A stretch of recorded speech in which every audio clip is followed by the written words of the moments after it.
यह सवाल दिया हुआ है आपके सामने। कहा 2 किलोवाट शक्ति अनुपातांक का एक विद्युत तंदूर किसी घरेलू विद्युत परिपथ 220 वोल्ट में प्रचालित किया जाता है, जिसका विद्युत धारा अनुपातांक 5 एम्पियर है। मतलब उसमें कितना एम्पियर विद्युत धारा जा रही है? 5 एम्पियर। इससे आप किस परिणाम की अपेक्षा करते हैं, स्पष्ट कीजिए। जो दिया हुआ है सबसे पहले उसको लिख लिया जाए।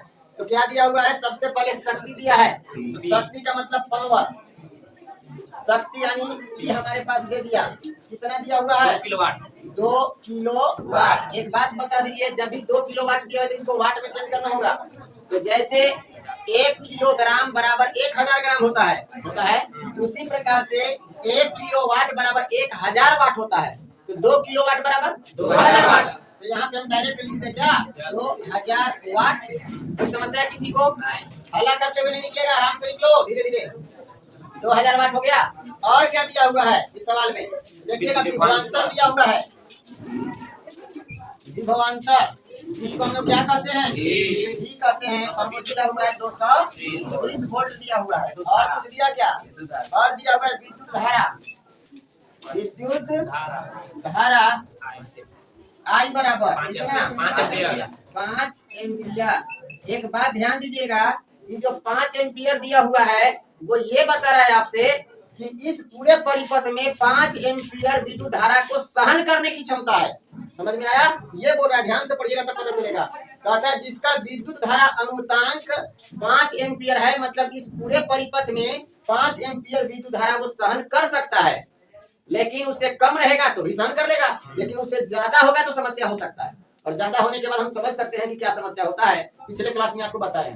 तो चले सबसे पहले ये देखें कि सच में विद्युत धारा कितना प्रवाहित हो रहा है। ठीक है, तो ध्यान दीजिएगा।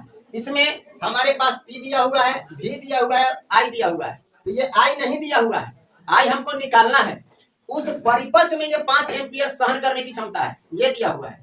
अब हम बताएंगे कि वो जो उपकरण हमारा लगा होगा या साधित्र लगा होगा जिसका पावर 2000 वाट है और उसमें विभवांतर 220 वोल्ट जा रहा है, तो ई कितना विद्युत धारा खींच रहा है, ये हमको पता करना है। समझ गए? तो ये कितना विद्युत धारा खींच रहा है वो कैसे पता चलेगा?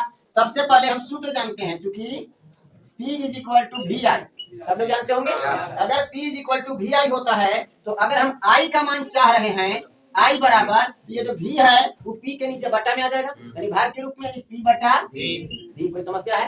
अब या V बराबर P का मान तो हमारे साथ है, क्या है? 2000। लिखेंगे 2000 बटा V का 220। ओ सॉरी, यहाँ पे I लिखना है, V नहीं लिखना है। V के जगह पे क्या लिखेंगे? I। अब समझिए, I निकाल रहे हैं, 1 0 से 1 0 कटेगा, 2 से भी कट रहा है, 2 से 11 बार में और 2 से ये 100 बार में कट गया, कटा। अब सोचिए, इसीलिए अगर हम I बराबर निकालना है तो I का मान कितना आया समझिएगा। 11 से 100 में भाग करेंगे, उधर बालकनी तरफ जाके नहीं, यहीं पे भाग करेंगे। 11 से क्या 10 में भाग लगेगा? नहीं, एक के बार में 100 में लगेगा। तो 11 9 99, कितना बच गया? एक बच गया, बचा। अब एक के बगल में अगर 0 उतारते हैं, कैसे उतारेंगे? बिना दशमलव दिए? नहीं, तो पहले दशमलव देना होगा। तो एक के बगल में 0 उतारेंगे दशमलव देने के बाद, तो दशमलव दिए, 0 उतर गया, कितना हुआ? 10। भाग लग रहा है क्या? नहीं, तो एक घूस देंगे 0, तब फिर एक और 0 उतरेगा कि नहीं? अब एक और 0 उतर गया तो कितना हो गया? 100। फिर 11 9 99। ये क्या आ रहा है? लगभग इतना ही रहने दीजिए, इसको लिख देंगे एम्पियर में, क्योंकि विद्युत धारा का SI मात्रा क्या होता है? एम्पियर। तो एम्पियर में ले लीजिए, मतलब इसको हम डायरेक्ट लिख सकते हैं, विद्युत धारा I बराबर 9 एम्पियर। क्लियर? यहाँ पे लिखेंगे, अतः विद्युत धारा I बराबर कितना? 9 एम्पियर। अब समझना आपको ये है कि इस परिपथ को सहन करने की क्षमता कितना है? 5 एम्पियर। क्योंकि 5 एम्पियर का ही हम वहां पे स्विच, फिर क्या बोलते हैं उसको, सॉकेट, ये सब लगा दिए हैं। और आप लोड कितना दे रहे हैं? 9 एम्पियर का। तो क्या होगा? अतिभारण।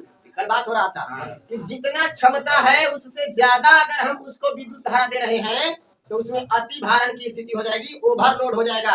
और जैसे ही ओवरलोड होगा तो क्या होगा? तार गर्म होना शुरू होगा। और जब तार गर्म होना शुरू होगा तो गर्म होने के बाद जो प्लस और माइनस वाला तार होता है दोनों आपस में टच करेगा, जिससे चिंगारियां उत्पन्न होंगी और हो सकता है कि घर में आग लग जाए। 5 एम्पियर क्षमता है सहने का, आप दे दिए कितना? 9 एम्पियर विद्युत धारा। तो ओवरलोड तो हुआ, और ओवरलोड होने के कारण बहुत सारी क्षति हो सकती है। क्या? शॉर्ट सर्किट हो सकता है, शॉर्ट सर्किट से हमारे घर में आग लग सकता है। तो इससे आपको क्या अपेक्षा होता है कि ये ओवरलोड की स्थिति उत्पन्न कर रहा है, और ओवरलोड की स्थिति उत्पन्न होने के कारण जो हमारे उपकरण हैं वो क्षतिग्रस्त हो सकते हैं, हमारा वायर जो है वो क्षतिग्रस्त हो सकता है कि नहीं? तो इसी के बारे में हम क्या अपेक्षा कर रहे हैं?